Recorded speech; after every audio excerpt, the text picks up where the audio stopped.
আসসালামু আলাইকুম everyone, welcome to Parvel cooking and craft. আশা করছি সবাই অনেক বেশি ভালো আছেন। তো আমি আজকে আপনাদের সাথে ক্লে দিয়ে দুইটা কিউট ইনসেক্টস বা কীটপতঙ্গ বানানোটা শেয়ার করব। এখানে আজকে আমি আপনাদের সাথে লেডিবাগ বা গোবরে পোকা এবং একটা মৌমাছি বা বি বানানোটা শেয়ার করব। আশা করি আপনারা অনেক বেশি এনজয় করবেন।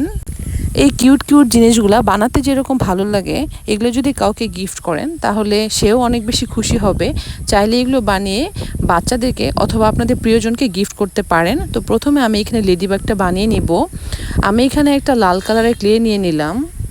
এটা দিয়ে আমি প্রথমে লেডিবাগের যে শরীর আছে বা বডি আছে সেটা বানিয়ে নিব। তো মোটামুটি একটা রাউন্ড টাইপের শেপ দিয়ে সেটার মাঝখানে নাইফ দিয়ে একটা দাগ টেনে নিব। এখন কালো কালারের ক্লে নিব এবং সেটাকে একটু গোল শেপ দিয়ে এই বডিটার সামনের অংশে মাথাতে সেট করে দিব। মানে কালো কালারের ক্লে দিয়ে আমি এটার মাথা বানিয়ে নিব।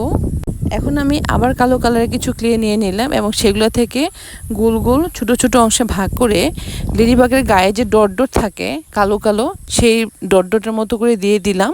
মানে লেডিবাগের শরীরের উপরে যে অসংখ্য কালো ডট থাকে সেগুলো বানিয়ে নিলাম। এখন আমি আবার কালো কালারের ক্লে দিয়ে লেডিবাগের মাথার সামনে দুইটা শিংয়ের মতো অংশ বানিয়ে নিলাম। এটা বানানো একদম সহজ, ভিডিওটা ভালো মতো খেয়াল করলেই বুঝতে পারবেন।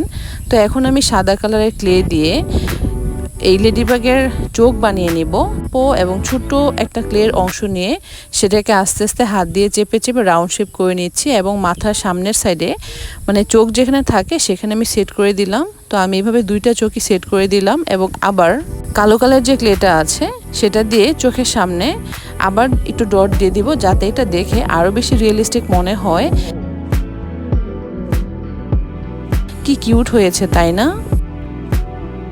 এখন আমি একটা বি বা মৌমাছি বানিয়ে নিব। তো এখানে আমি হলুদ কালার ক্লে নিয়ে নিলাম। এটাকে হাত দিয়ে চেপে ঠিক রাউন্ড শেপ না দিয়ে কিছুটা লম্বাটে টাইপের একটা শেপ দিয়ে দিব। তারপর এখানে ব্ল্যাক কালারের ক্লে নিয়ে সেটাকে লম্বাটে একটা শেপ দিয়ে পেঁচিয়ে বিয়ের গায়ে মৌমাছির গায়ে যেরকম পেঁচানো থাকে, তো কালো কালারের সেই ক্লেটা দিয়ে সেমভাবে আমি পেঁচিয়ে নিলাম। তো এখানে আমার ক্লে একটু কম পড়েছিল, তারপর আমি আবার একটু ক্লে নিয়ে সেই বাকি অংশটা কমপ্লিট করে ফেললাম। তো হলুদ কালারের ক্লে দিয়ে আমি এটার এই বডিটার সামনের সাইডে একটা মাথাও বানিয়ে নিলাম। এখন কালো কালার যে ক্লে আছে সেটা দিয়ে এই বিয়ের চোখ এবং মুখ বানিয়ে নিলাম। এগুলো বানানো আসলে খুবই সহজ, যে কেউ একবার দেখলেই পারবে। তো এখন আমি সাদা কালারের ক্লে নিয়ে নিলাম। সাদা কালারের যে ক্লে আছে সেটা দিয়ে আমি মৌমাছির উপরের সাইডে দুইটা পাখনা বানিয়ে নিব। তো প্রথমে আমি এটাকে গোল শেপ দিয়ে তারপর হাত দিয়ে হালকা একটু চাপ দিলে অনেকটা ট্রায়াঙ্গেল টাইপের শেপ হয়ে যাবে, মানে মৌমাছির পাখনাটা যেরকম হয় সেরকম। তো তারপর আমি দুইটা পাখনাই সেমভাবে বানিয়ে নিলাম এবং মৌমাছির উপরের সাইডটাতে এই পাখনাটা সেট করে দিলাম বা পাখাটা সেট করে দিলাম। কালো কালার ক্লে দিয়ে ছোট করে মৌমাছির সামনে দুইটা শিংয়ের মতো অংশ বানিয়ে নিলাম। এই তো আমার ক্লে দিয়ে মৌমাছিটা রেডি হয়ে গেল। এগুলো বানানো যেরকম সহজ, দেখতেও এগুলো খুবই কিউট। আর আশা করি এগুলো আপনাদের প্রিয়জনদের গিফট করলে তারা অনেক বেশি খুশি হবে।